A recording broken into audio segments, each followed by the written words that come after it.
Shalom saudara, kita berjumpa lagi hari ini karena kasih setia Tuhan yang ada pada kita tentunya. Nah saudaraku, kita ini Minggu Paskah. Saya diingatkan Ibrani 12 ayat 3, ingatlah selalu akan Dia yang tekun menanggung bantahan yang sehebat itu terhadap dirinya dari pihak orang-orang berdosa, supaya jangan kamu menjadi lemah dan putus asa. Kelemahan seperti apa toh yang sedang kita alami? Tuhan menjanjikan sebuah kuasa yang sempurna justru di dalam kelemahan kita.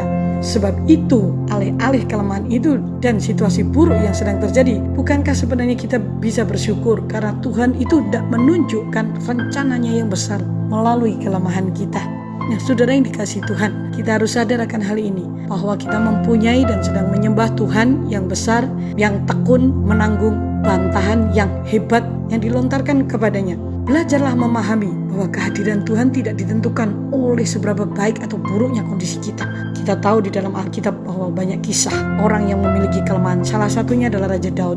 Raja Daud sangat muda kala itu, tidak memiliki pengalaman dan latar belakang yang tidak memenuhi syarat untuk menjadi seorang raja. Tapi dia berani bermimpi dan memiliki semangat yang tinggi untuk menembus batas. Dia tidak takut saudaraku menghadapi Goliat yang jauh lebih besar dari dia. Tuhan mengurapi dan mengubah hidupnya dengan luar biasa. Nah, bagaimana dengan kita? Yuk kita tahu bahwa justru dalam kelemahan kita lah kuasa Tuhan bekerja sempurna.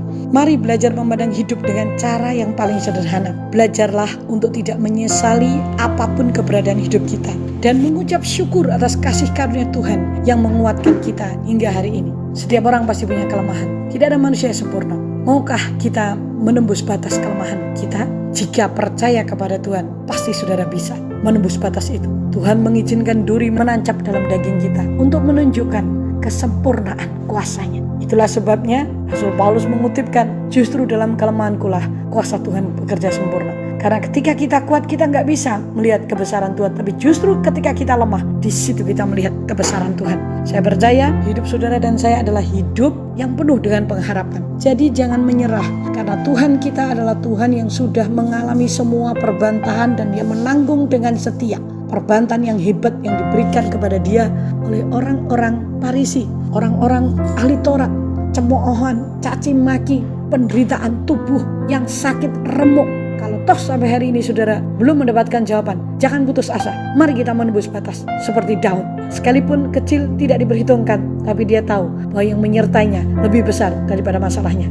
Bapa, terima kasih atas hari ini, karena Tuhan memberikan kepada kami kekuatan. Kami tahu Engkau sudah menderita, mati sampai di kayu salib. Itu karena kasih-Mu kepada kami. Buat kami ingat hal ini supaya kami bisa menembus batas yang ada dalam hidup kami, sehingga kami tidak menyerah, tapi kami berserah kepada-Mu. Dalam nama Yesus, amin. Selamat melakukan, Tuhan memberkati.